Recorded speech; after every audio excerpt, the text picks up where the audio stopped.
How deep can betrayal run within a family, and at what cost will secrets be buried, even when lives are at stake? In the quiet, sun-drenched fields of a small, remote village in India, where the rhythms of life are slow and tradition runs deep, a family's haunting secret waits in silence. To an outsider, life here may seem simple, ordinary even, with children playing along the dusty pathways and the scent of fresh chapatis drifting from modest homes. But not every secret here can stay hidden. For Shalini and Asha, twin sisters whose bond is unbreakable, life seemed to be one of resilience. They were raised by a mother, Indira, who toiled from dawn to dusk washing neighbors' clothes just to make ends meet. Indira's first husband, the father they lost in a mine explosion, left a void in their lives, but she carried on.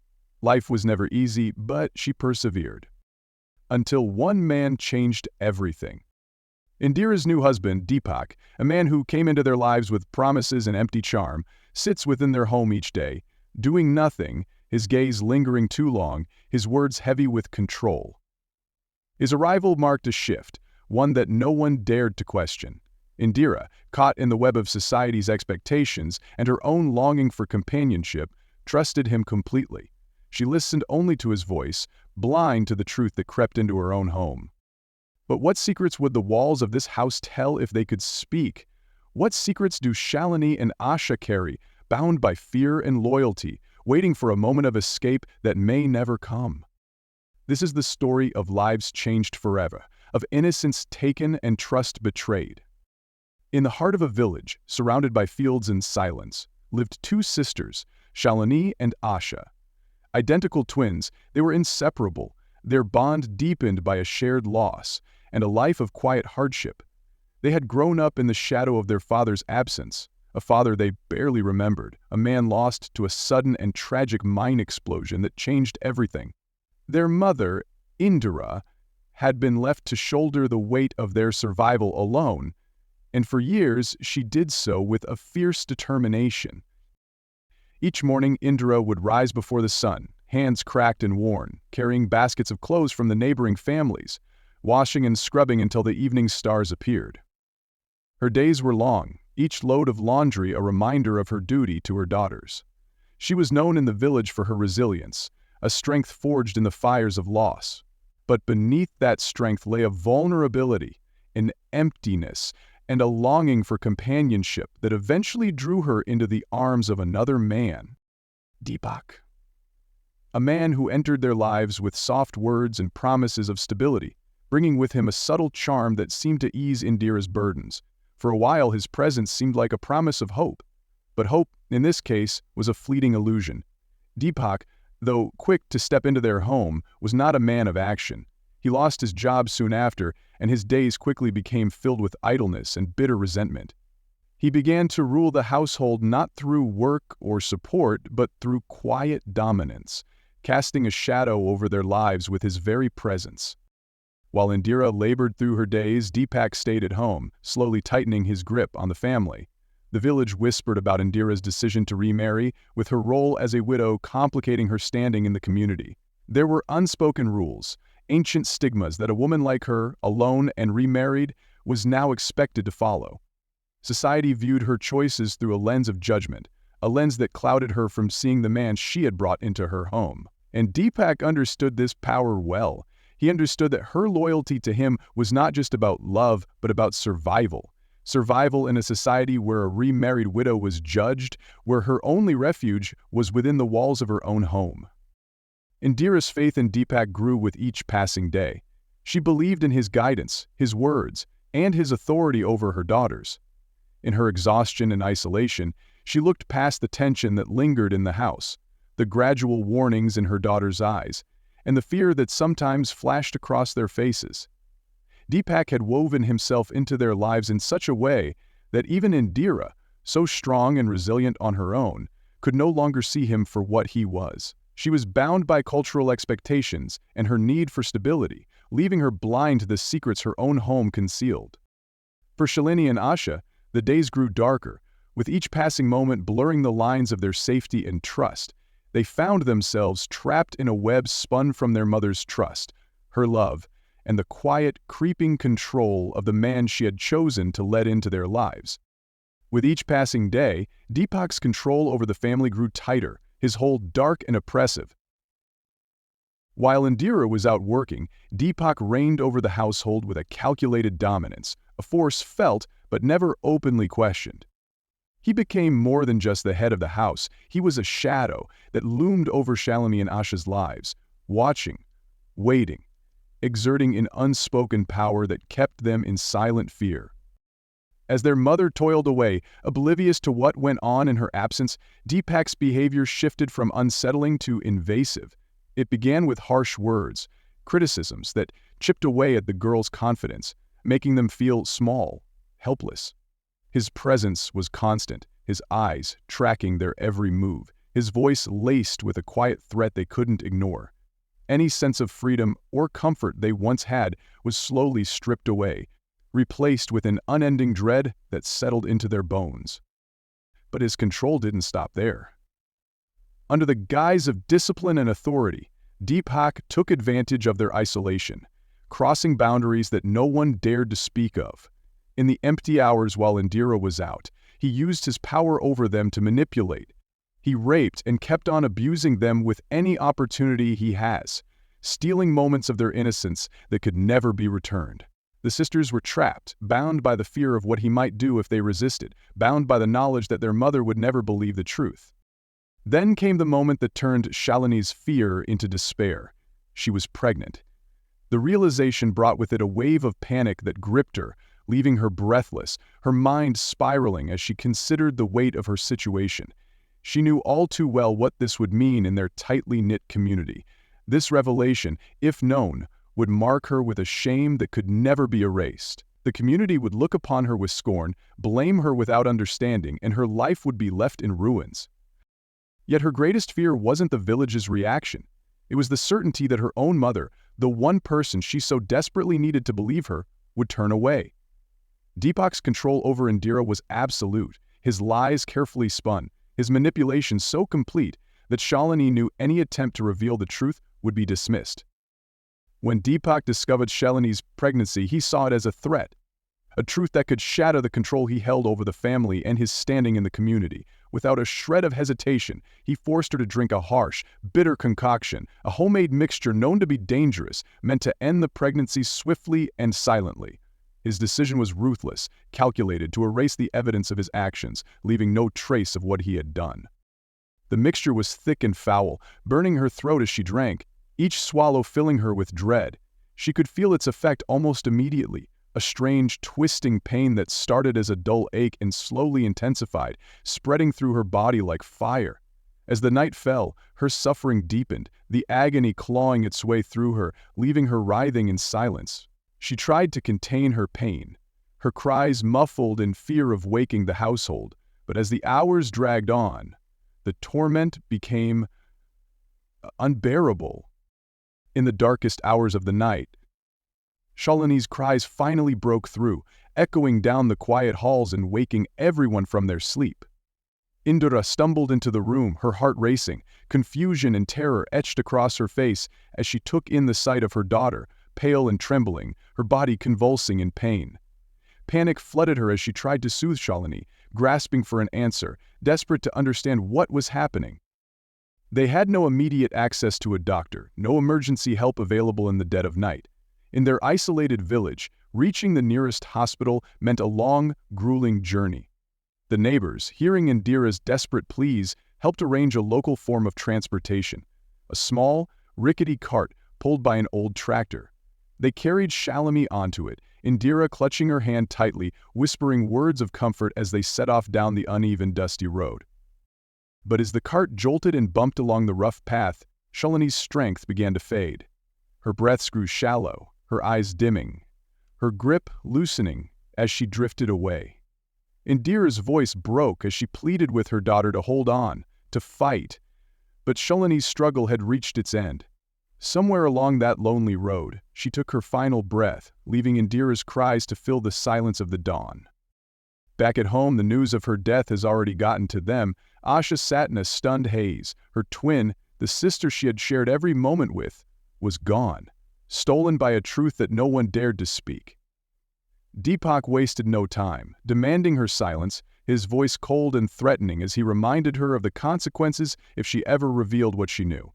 He warned her that no one, not even their own mother, would believe her accusations, that her words would be dismissed as lies. The weight of her grief and fear pressed down on Asha, trapping her in a silence that felt as if it might suffocate her. But beneath her terror was a fierce, unbreakable resolve. She couldn't allow her sister's life to be erased, couldn't let the truth die along with Shalini. In that silent, painful moment, Asha made a promise, a vow to bring justice to her sister, to expose the secrets that had stolen her life, no matter what it cost. The weight of her sister's loss and the crushing silence threatened to consume Asha, but a spark of determination kept her grounded. She knew she couldn't face this alone. If she remained silent, Shalini's story would vanish with her, reduced to nothing more than whispers and forgotten memories.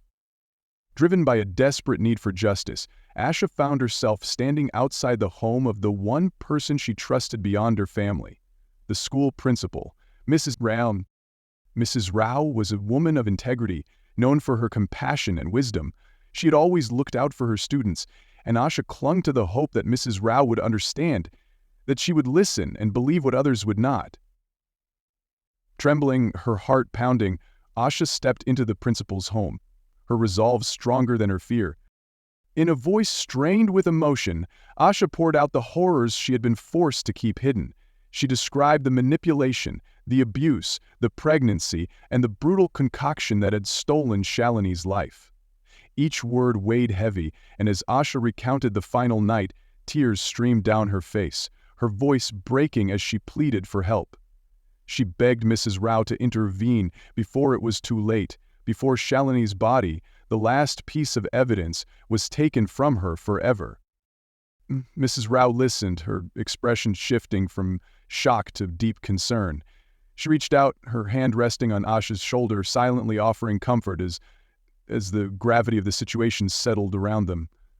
The principal's mind raced, realizing the urgency of the moment. This was no ordinary case. This was a tragedy, a crime that demanded action. She knew she had to act swiftly, for justice would vanish with Shalini if they didn't move fast. Without hesitation, Mrs. Rao picked up her phone, contacting the local doctor and the village head, sharing the disturbing details Asha had revealed. Her voice was steady but urgent, her words carrying the weight of a plea for justice. This was no time for hesitation. Shalini's story had to be heard, her suffering acknowledged. In that moment, an investigation was set in motion, a thread of hope for Asha and a chance to finally reveal the truth that had been hidden for far too long. The investigation, set into motion by Asha's bravery and Mrs. Rao's determination, led to the unthinkable. The local doctor, along with village officials, conducted a thorough examination of Shalini's body, uncovering the tragic truth that had been hidden beneath layers of silence and shame. The autopsy confirmed everything Asha had revealed. Shalini had indeed been pregnant, and the concoction forced upon her had been lethal, a mixture so dangerous that it had stolen her life as quickly as it was meant to conceal her pregnancy. The news struck Indira with a force that shattered her world. She had been blind to her husband's cruelty, believing in his every word, allowing herself to be convinced by his lies and manipulation. Now, faced with the undeniable evidence, Indira felt the ground collapse beneath her. The depth of Deepak's betrayal was incomprehensible. A man she had trusted with her heart, her home, and, most painfully, her daughters. The weight of guilt and heartbreak settled over her, each realization more agonizing than the last. As word of the discovery spread, the community gathered, a rare display of unity in a village so used to silence and tradition. Village leaders, elders who had seen generations past, stepped forward, their expressions grave and resolute. They confronted Deepak with the truth, each piece of evidence stripping him of the control he had so carefully crafted. The respect he once held dissolved in the face of his crimes, his authority crumbling under the judgment of those who had once looked up to him.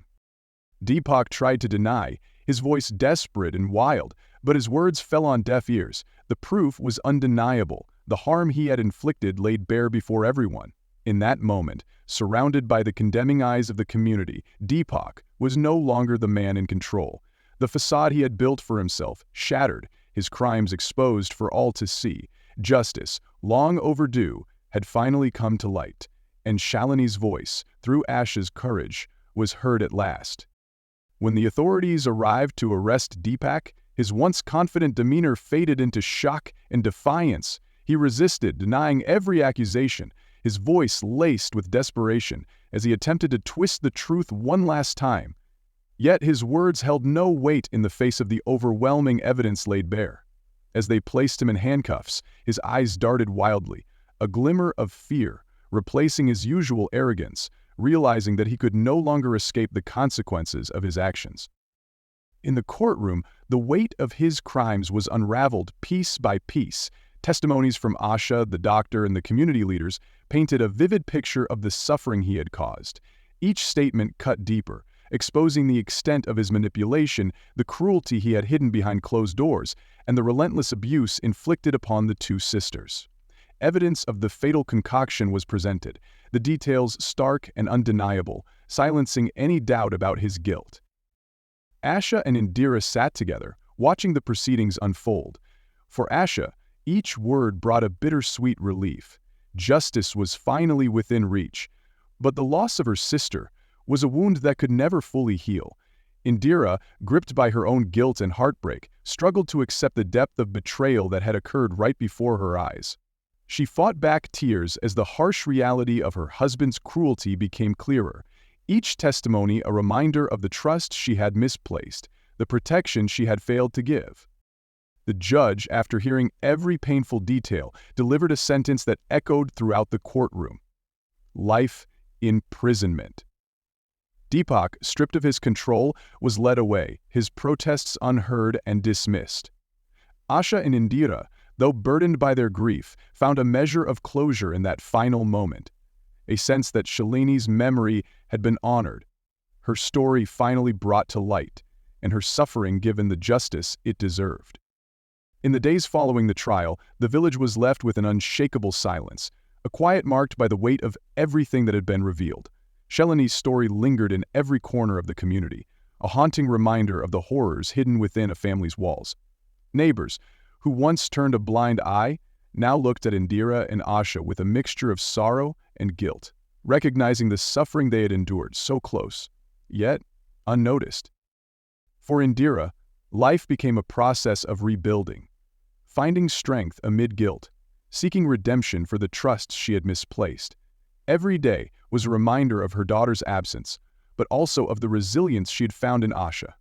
Asha, though burdened by grief, had become a symbol of courage in the village, a young woman who defied fear to speak the truth. Her bravery reminded others that silence, though comfortable, could never replace justice. As the weeks passed, Shalini's story began to inspire change in the community.